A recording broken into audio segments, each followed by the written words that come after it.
une petite anecdote comme ça, hein. À l'entrée, en entrant dans ce studio, Monsieur Nguéné qui pose la question à Monsieur Biol. Ah, d'accord, vous êtes du SDF, mais de quelle tendance? Et je dis pour rigoler, la tendance au pouvoir et le petit sourire narquois que vous avez affiché. Vous m'expliquez quand même? Oui, c'est normal.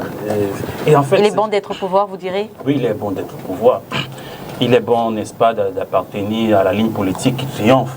Voyez-vous, dans tous les partis politiques, il y a des lignes politiques qui s'affrontent. Donc, véritablement, c'est au Congrès qu'on voit évidemment ceux qui ont triomphé, mais quand on voit comment les choses avancent, on peut comprendre qu'actuellement, dans le sein du SDF, il y a une ligne politique qui est en train de triompher et que c'est celle-là qui va évidemment diriger le parti après le Congrès. Et je suis fier d'appartenir à cette ligne politique parce que c'est une vision, c'est une idée qu'on a du parti politique, c'est une idée qu'on a du SDF, c'est une idée qu'on a du Cameroun. C'est celle-là que nous défendons. Un pays qu'on peut bâtir, n'est-ce pas, dans la paix, un pays qu'on peut construire à travers les idées, un pays qu'on peut construire avec des projets. Donc c'est cette vision-là que nous avons aujourd'hui. Nous avons pendant très longtemps, n'est-ce pas, nous avons construit un slogan qui était Biamosgo, n'est-ce pas, qui était la rue, n'est-ce pas, à tout prix. Il y avait aussi le Sofa Don't Finish. Sofa Don't Finish. Mais nous pensons aujourd'hui qu'il y a d'autres méthodes qu'on peut appliquer, il y a d'autres techniques, n'est-ce pas, il y a d'autres idées qu'on peut appliquer. Mais vous êtes conscient quand même que le camp d'en face n'a pas encore abdiqué? Non, je ne réfléchis pas en termes de... Je veux dire, au regard de ce qui s'est passé hier avec la réunion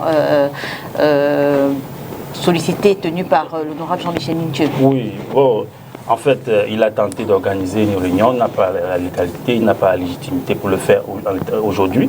Il a tenté de le faire, malheureusement, ça n'a pas marché comme le souhaitait. Il a publié un communiqué. Pour moi, quand je le lis, ça frise beaucoup plus vraiment, on dirait qu'il perd la raison, n'est-ce pas? Parce que pour un leader de sa trempe, quand je lis le communiqué, je me demande s'il ne devrait pas consulter, mais en ce moment-ci, évidemment, un psy. Mais c'est insultant ce que vous dites, monsieur. Ce n'est pas insultant, c'est la réalité. Je veux dire, c'est votre camarade de parti. C'est mon camarade de parti, mais c'est la réalité qui transparaît. Vous voyez, quelqu'un... Jean-Michel Ninthieu devrait consulter un psy, à travers ce qu'on publie, on peut lire la détresse d'un individu. Et quand on est en détresse, évidemment, la meilleure personne qu'on peut consulter en ce moment-là, c'est un médecin, n'est-ce pas, pour pouvoir être remis à niveau, pour pouvoir évidemment faire le vide dans ses pensées. Ça ne vous pose pas de problème que le SDF se déchire ainsi sur la place publique? Je veux dire que les uns et les autres, vous affichez ces positions à l'endroit des camarades, ça ne pose pas de problème? Voyez-vous, ça ne poserait pas de problème si certains ne le faisaient pas dans l'indiscipline. C'est l'indiscipline qui amène à ce que ça pose un problème. Mais si on le fait dans la discipline, n'est-ce pas, c'est tout à fait normal que dans un parti politique, qu'il y ait des courants divergents, qu'il y ait des idées qui s'affrontent, qui s'entrechoquent. C'est tout à fait normal, mais faisons-le dans la discipline. Mais quand quelqu'un arrive à avoir des positions où il veut à tout prix être toujours en opposition avec les décisions des organes qui dirigent le parti, c'est-à-dire l'organe suprême, c'est le NEC, tout de même au sein du SDF qui dirige le parti. Quand le NEC prend des résolutions, tout le monde devrait respecter ces résolutions. Personne n'est au-dessus des résolutions du NEC. Vous comprenez? Donc, et moi je veux dire à ceux-là que même le parti des anarchistes a un chef. Vous vous rendez compte?